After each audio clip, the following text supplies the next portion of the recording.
السلام عليكم واهلا وسهلا بكم في القناة مع فيديو جديد.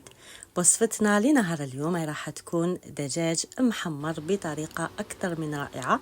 يجي طايب زبدة الدجاج تاعنا كما شفتوا معايا في اول الفيديو. نتمنى الوصفة تاع اليوم تعجبكم وتنال الرضا تاعكم.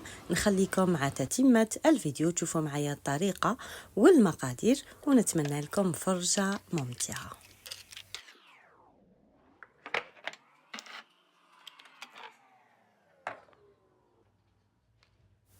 بسم الله، نبداو على بركة الله في الوصفة تاعنا. نبداو هنايا اول حاجه نحضروا لا ماريناد تاعنا.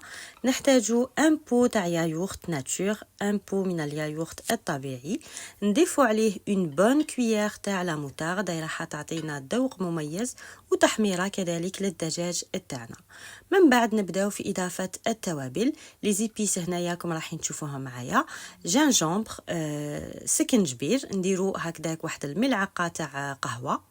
نضيفو من بعد البابريكا دو، فلفله حمراء حلوه ولا حاره على حسب الذوق تاعكم. من بعد رانا رايحين نضيفو انا هاد الملعقه شويه صغيره، دونك تقريبا واحد النصف ملعقه هكذاك ولا ملعقه تاع قهوه هذيك العاديه. نضيفو كذلك بهارات الدجاج، ليبيس تاع بولي روتي خاصه بالدجاج محمر. من بعد راني رايحه نضيف شويه تاع هكذاك ماشي بزاف، ما نقووش، كركم. كما شفتوا معايا درت غير شويه، غير رشه فقط، ما قويتش. من بعد نضيفوا عليهم الثوم بودره كذلك يعطي ذوق مميز. هذا الدجاج ما درت فيه ني بصل ني ثوم ني قزبر ني غيان دو تو، غير التوابل فقط. مسحوق الثوم هنايا ثوم لايون بودر. نضيفوا كذلك القزبر مطحون تقريبا واحد الملعقه، وعندي هنايا درت تقريبا كذلك واحد الملعقه تاع البصل بودره، بصل مطحون مجفف ومطحون. نضيفوا الملح ونضيفوا الزعتره تقريبا كذلك واحد الملعقه صغيره تاع قهوه هكذاك. كما نعرفوا الزعتر والزعتره يتوالموا مع الدجاج. من بعد نضيفوا هنايا تقريبا واحد النصف ملعقه صغيره تاع قهوه تاع هريسه كذلك. ماوش رايح يجي الدجاج تاعنا حار، ما تعطيش كامل الذوق، ما تعطيش هذاك الذوق الحار للدجاج تاعنا، لكن تعطي تضيف لنا في المذاق تاع الدجاج تاعنا. من بعد كنت ضفت لو بوافغ نوار ونضيفو هنايا عصير تاع نصف حبه ليمون نعصروها مليح. حنايا الا ما كانش متوفر نديرو تقريبا واحد 2 ملاعق كبار تاع خل ابيض. ونضيفو في الاخير تقريبا واحد 3 ملاعق تاع زيت الزيتون ولا الزيت العادي على حسب الموجود. نخلط هنايا جميع هذوك المكونات التاوعي.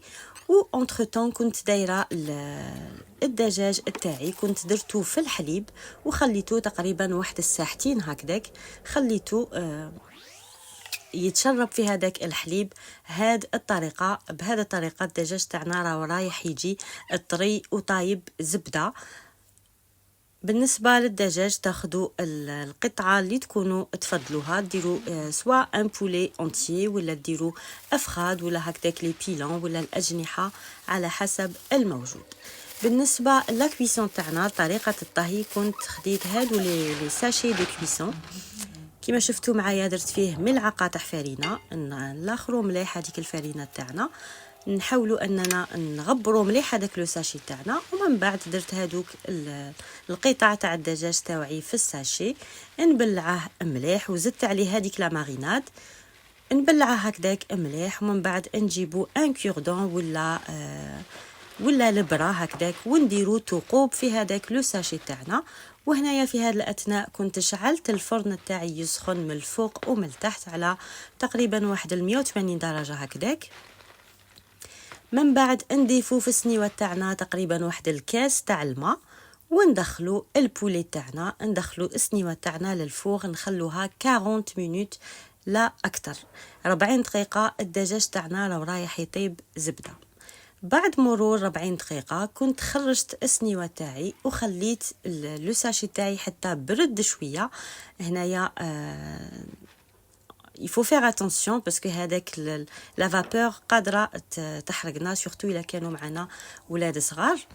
من بعد كنت قلحت هادوك لي بيلون تاوعي انايا حطيتهم في الاير فراير. تقدروا تخلوهم غير هكذاك في الفور ولا ديروهم في الاير فراير يتحمروا. ومره على مره كنت بالبانسو هكذاك دهنتهم بهذيك لاصوص كما راحين تشوفوا معايا لاصوص اللي نتحصلوا عليها. كنت درتها في ان بول ومره على مره نحل هكذاك الاير فراير تاعي ندير لهم هكذاك بالبانسو حتى تحمروا. ومن بعد نقدموا الدجاج تاعنا بالشيء اللي يكون متوفر سواء avec des frites ولا مع لو ري.